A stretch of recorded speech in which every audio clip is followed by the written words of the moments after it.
How's it going, everyone? My name is Dieugirl, and welcome back to Book 3, A Sirius Memory. Last time we left off, Tristina and Tinessa had escaped the clutches of Wegenstroth Manor and Turkama, only to jump right into the fire with a strange Nekojin who resembled Besh. Now, it's time to continue the story with part 1.2. Kethsi straightened slowly, his eyes staying narrowed at the two Quessa. He growled deep in his throat and said, "Tiffany? The Quessa?" At Tiff's nod, he continued, "And Tina? The other Quessa?" Tina nodded this time, and his eyes flashed.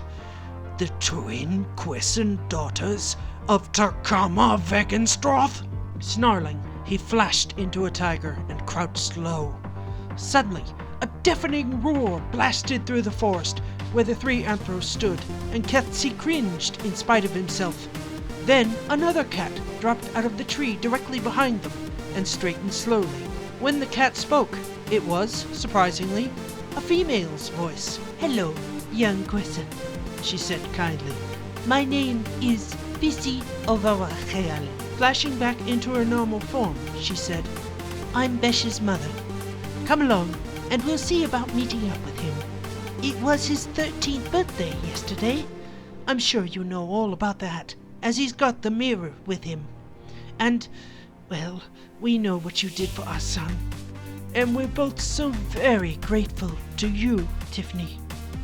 Her eyes flashed at her husband, and she said, "You may choose to forgive my husband, Kethsi. He had a rather unpleasant experience, shall we say, with your father, Turkama." "Do not mention his name," Kethsi said, flashing back to his normal form. "He is an enemy to all things animal." "So why would you attack his daughters?" Fishy shot at her husband.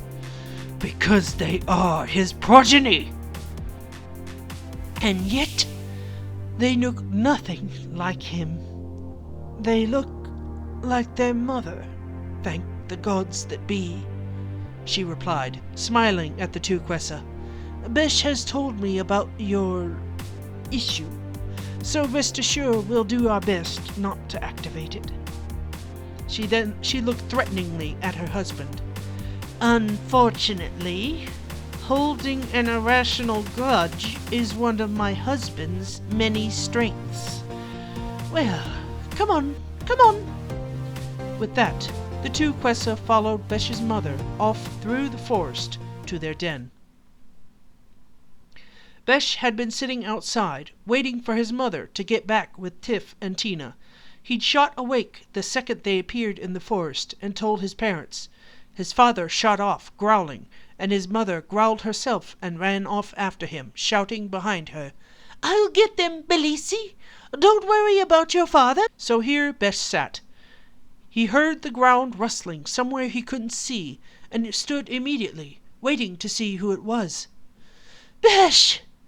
In an instant, a blur of white fur and silver hair embraced Besh, while Tina stood back, smiling. "Hey, Tiff," said Besh, grinning in spite of himself. "Sorry about not contacting you before we left, Besh," said Tina, as Tiffany loosened her grip on him. "But, well, after Dad erupted in boils, we didn't have much time for anything, except escaping." "I don't care how special the visitor is, sis," said Tiffany, sitting down on a nearby rock. "No one insults Mother's memory." "Fell." "Pah!" Tiffany spat on the ground in anger, then blushed to Besh's mother. "My apologies, ma'am. As Besh has told you, I don't have much of my old memory, so I protect what I can," Tiffany said, blushing.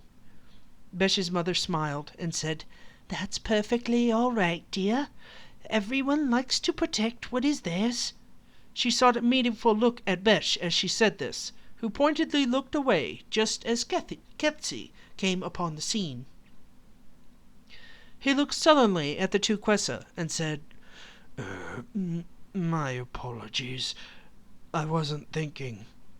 Besh hid his grin behind his hand. It wasn't often he had to apologize for anything, and the way his father stumbled about it had always made Besh smile. Kethsi shot Besh a look, but didn't say anything. Besh uncovered his mouth and said, "Thank you, Patre. Now then," he continued, looking at the two Quessa, suddenly stern. He waited a few seconds, and then broke into a smile, and said in a sarcastic voice, "I had something I wanted to say, but I forgot. Thanks for coming and making me forget." He sighed in a fake exasperation, and his mother frowned at him. Bellissy, stop giving your friends such a hard time, she said. "All right, Matilda, I was only joking," Besh replied. Then looking at the twins again, he said, "Well, now that you're here, what would you like to do?" At this, Besh's father cleared his throat. Besh looked inquisitively at him as Kethsi said, Bellissy, maybe I should explain myself to your friends. Besh frowned at this, but nodded. It was unusual for his father to be this repentant over anything. "Well, sure, Patre, if Tiff and Tina are willing to listen, and we can keep Tiff's memorization in mind. Oh, by the way," he said to the Quessa, "I told them all about what happened last year, and all that I knew about you and Tina, Tiff, so they know to avoid your past when they can help it." With that, he led Fitzy, Kethsi, Tiff, and Tina into the largest room in the den, and said, "Well, Patre, the floor is yours." "Thank you, Bellissy," said Besh's father awkwardly. The older Neko then sat down on a stone in front of the others and began to speak. "I arrived at Hogwarts with my sister, Alcy, and my brother, Carisi. We were very close. Also in our year were Takama Bergenstorff and Tom Riddle. Alcy, Carisi, and I were constantly up against Takama and Tom, and we were rivals in almost everything. Then, in our 7th year, Takama invented that wretched machine he calls the Memorizer." At this, Tiffany began to shift uncomfortably. "Around the same time, my sister, Alcy, disappeared. I confronted Takama about it, but he simply told me my sister wasn't important enough to kidnap." Here, Besh's father snarled at this memory. Tiffany's eyes widened as a memory came back to her. "What is it?" Besh asked. I think I remember seeing someone that looked like your dad's sister at the slave camp. Sir, if I ever get my memory back, I promise I will do everything I can to free your sister," said Tiffany, a brief light flashing in her eyes. She then groaned and held her head. "Ow! Manka headaches," she groaned. Besh frowned and made a mental note to actually figure out how to undo Tiff's memorization. He'd known about this since first year, and he figured he should make a real effort in finding a way to break it.